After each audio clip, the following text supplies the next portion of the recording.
Ada yang tanya tuh, Pak Anies kenapa bikin lapangan sepak bola FIFA di kampung yang warganya prasejahtera? Saya bilang gini, kenapa yang merasakan lapangan yang kelas dunia itu hanya mereka yang makmur saja? Mereka yang belum makmur, biarlah anak-anak ini merasakan lapangan itu sehingga mereka punya mimpi. Nanti satu saat bisa menjadi pemain bola internasional di kampung-kampung. Mampu merasakan pendidikan tinggi adalah mereka yang sudah makmur. Negara harus mengalokasikan anggaran lebih banyak, menanggung biaya lebih besar, supaya rakyat, keluarga-keluarga kebanyakan bisa kuliah. Masalahnya begini, yang masyarakat makmur, keluarga makmur, mereka sanggup membiayai. Yang latar belakang keluarga miskin, saya kepengen pada semua sampaikan, yuk kita bangun nantinya suasana yang tenang, teduh, damai, jujur. Betul ya? Jangan tenang teduh tapi tidak, karena kalau ada kejujuran insya Allah bisa mendorong perubahan. Betul ya? Kita perlu jaga sama-sama. Jadi ini saya datang ke Kampung Marlina ini rasanya dapat semangat baru di tempat ini. Rasanya dapat energi baru di tempat ini. Ketemu sama teman-teman lama dan insya Allah kita akan terus bekerja bersama ke depannya. Ya, iya, semua. Betul. Bu Minawati ini di sebelah saya udah ngomong terus, Pak Anies begini-begini. Wah, ceritanya banyak. Kalau kedengeran mikrofon rame itu tadi. Untung nggak kedengeran mikrofon, betul ya Bu Mina? Kalau kedengeran, wih gitu ceritanya. Tapi saya ingin sampaikan semua, yuk kita jagain sama-sama. Karena tidak mungkin perubahan dikerjakan satu orang, harus dikerjakan bersama-sama. Jadi saya bersyukur sore hari ini bisa jumpa adik-adik juga. Tadi pengennya apa tadi kami? Pengen apa? Memang mau bikinnya di mana? Cukup tempatnya? Cukup. Pakai gawang. Dia lapangan bola ya.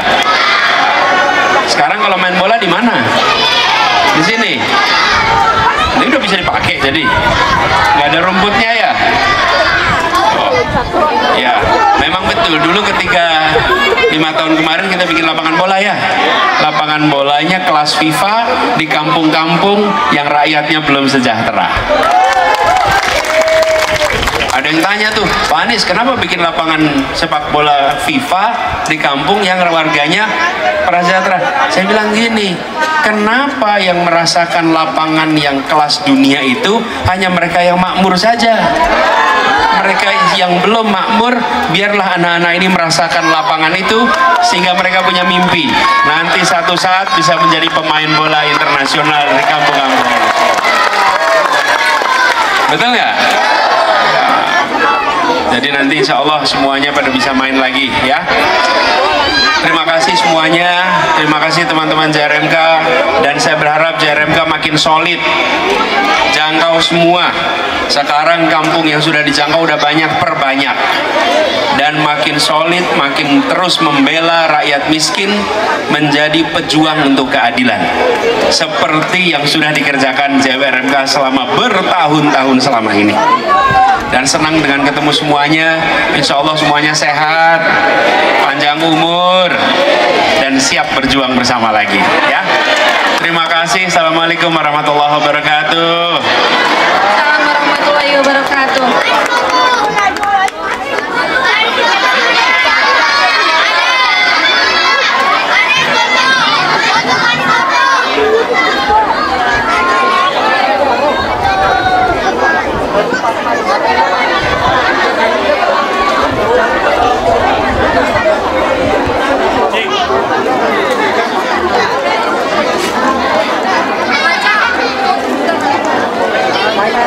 Bapak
Baswedan ya Allah. Jadi DKI 1 ya Allah. Ya Hayyu ya Qayyum bi rahmatika nastaghits agisna wa asitana kullah, khususan Bapak Haji Rashid Baswedan, wala takilna anfusina tarafin ya arhamar rahimin ya arhamar rahimin ya arhamar rahimin. Rabbana atina fid dunya hasanah wa fil akhirati hasanah wa qina adzaban nar. Wa sallallahu ala sayyidina Muhammadil ummi wa ala alihi wasallam walhamdulillahi rabbil alamin. Wallahul muwaffiq ila thoriq. Wassalamualaikum warahmatullahi wabarakatuh. Waalaikumsalam warahmatullahi wabarakatuh. Terima kasih atas doa yang diucapkan.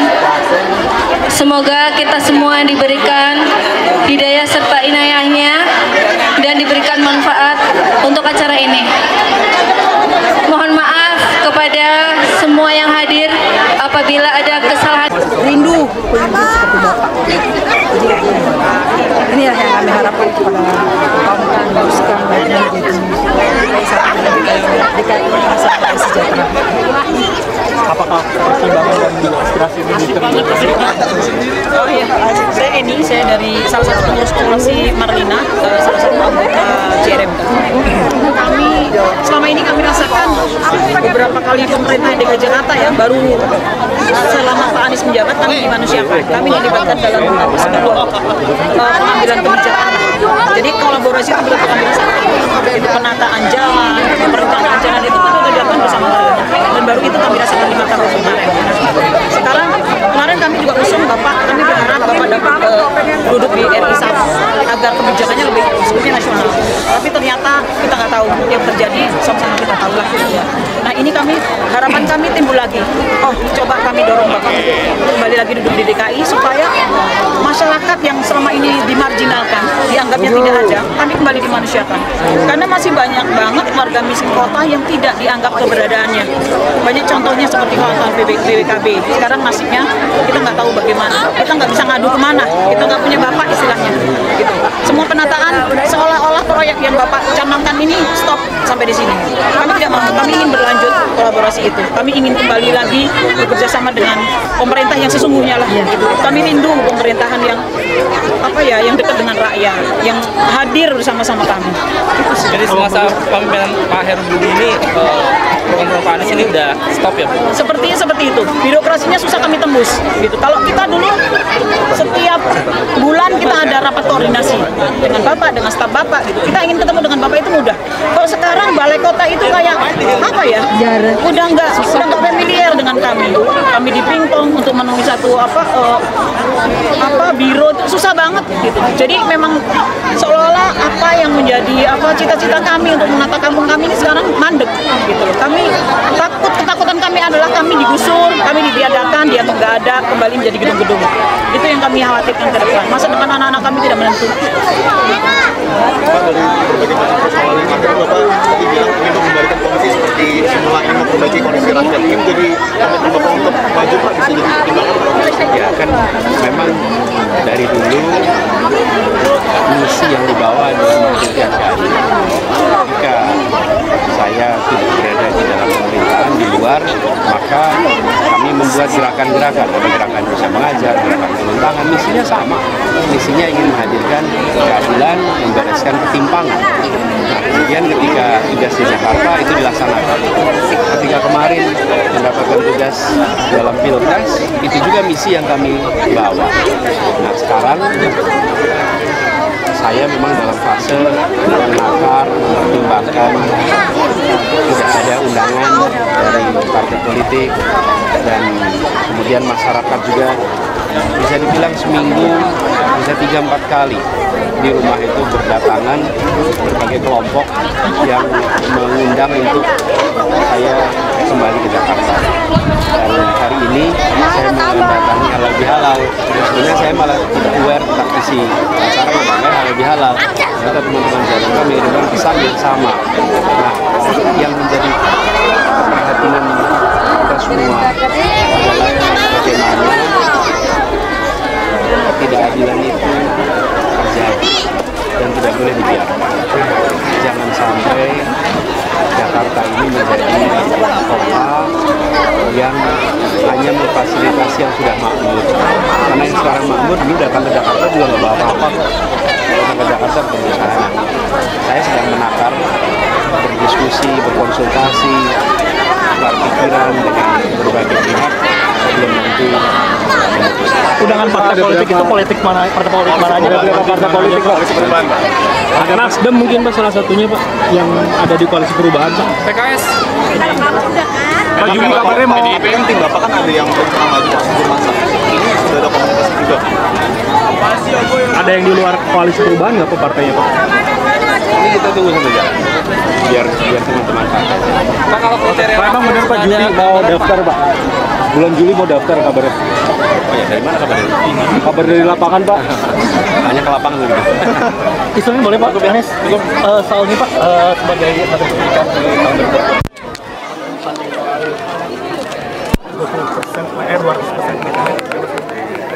Ini pernah saya sampaikan pada saat kampanye kemarin.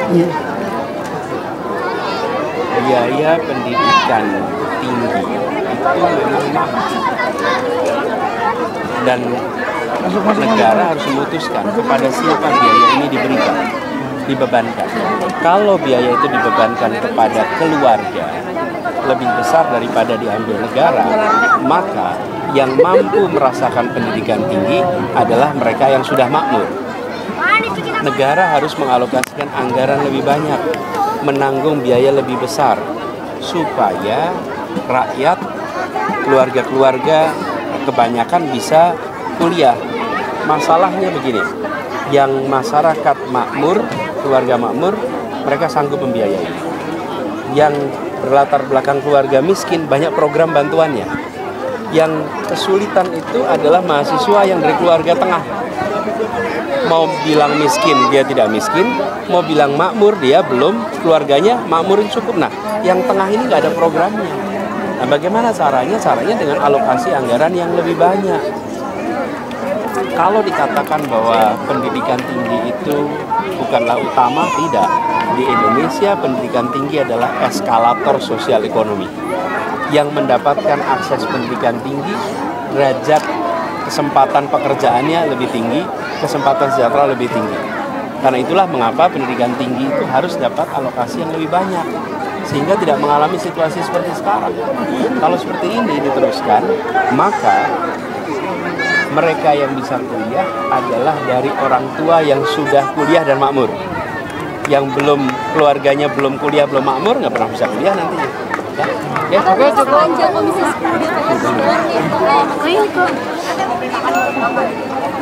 ada pertanyaan, masih ada pertanyaan.